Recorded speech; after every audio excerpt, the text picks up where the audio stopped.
Greetings everyone, it's Kaz here, and I'd like to welcome you all to my review of Fire Emblem Heroes. So over this past weekend when Fire Emblem Heroes came out, I put a number of hours into the game on my iPhone, and despite the fact that I honestly am not that big of a Fire Emblem fan, I had an absolute blast, a lot of fun playing the game. And considering I'm not much of a mobile gamer and typically do not like that marketplace at all, I think that is saying something. Now before we get into the review, I just want to prelude this by saying that this is my first review here on the channel with hopefully many to come, so I just want to let you guys know the way I do things around here. So there will be no review scores in my reviews. I really do not like the use of review scores because they really just encourage someone to skip to the end of the video and have a look at the score, and then based on that score alone they judge the game, when that's completely not right, because that completely skips the point of the review in terms of what I like and dislike about the game.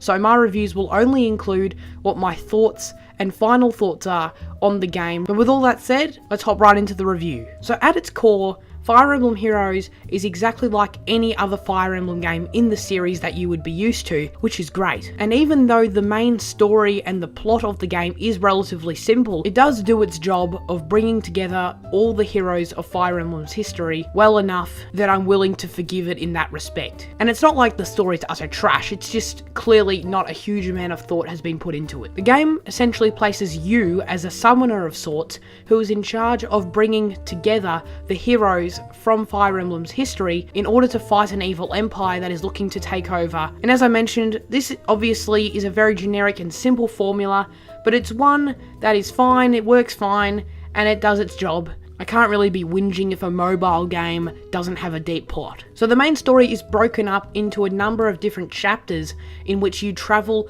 to the different kingdoms of where Fire Emblem games have taken place in the past. It's there that you also run into a number of Fire Emblem characters. The main story has a decent amount of chapters and content that each have a number of missions inside of those individual chapters. So with the story out of the way, let's get into the star of this game, which is of course its gameplay. In case you are unaware, this game is an overhead tactical RPG exactly like any other Fire Emblem game. You control your units on a grid with the pretty simple objective of wiping out your enemy on the map. And in case you've got absolutely no clue how Fire Emblem works, the combat is essentially turn-based, with the most important mechanic being a kind of Pokemon style rock, paper, scissors, where certain units are more powerful over others. Again, this is a staple of the Fire Emblem franchise, and I'm also really glad to be able to sit here and tell you that this game has been optimized to great effect for mobile devices. The moment-to-moment Fire Emblem gameplay transfers perfectly with a touchscreen. When I'm dragging my units to different positions, it feels really rewarding and feels fantastic. It feels so good, in fact, that I think I'd actually struggle to go back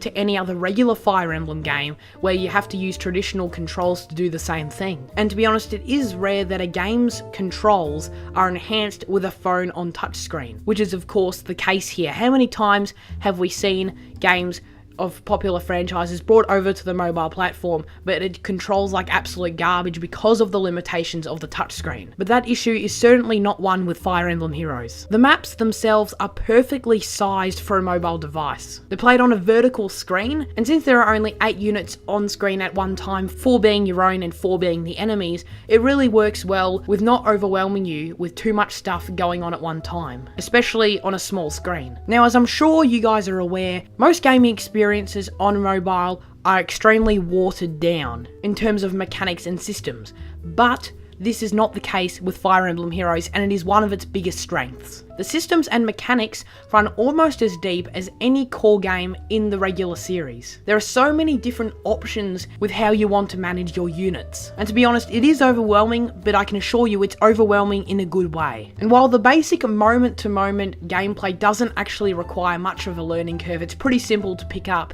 getting into the small details of how you want to best deal with your team certainly does. And it's really great to see they didn't put a super basic watered down Fire Emblem game on mobile. This is a true Fire Emblem experience. And Intelligent Systems has made something with this game that does require a lot of thought. The game also has a large amount of content. The main story chapters themselves have alternate difficulty settings you can unlock, which of course adds a fair bit of replay value. There are also special maps that can only be played for a certain period of time that kind of act as free DLC in its own unique way. There is also an area that you can play against your friends' teams, but you are only facing the AI of the teams themselves. You're not versing your friend live moment to moment, so that is a bit disappointing, but at least that feature is there. And of course there is the training area, as in every Fire Emblem game, in which you can grind and level up and stuff like that. But as much as I've praised the game and had a lot of fun with it, there is one major flaw, along with a few minor ones with the game, that plagues essentially every mobile game out there. So I can't specifically target Fire Emblem for doing it, but it's a problem nonetheless in this game, and that is the game's microtransactions. I'm really not a fan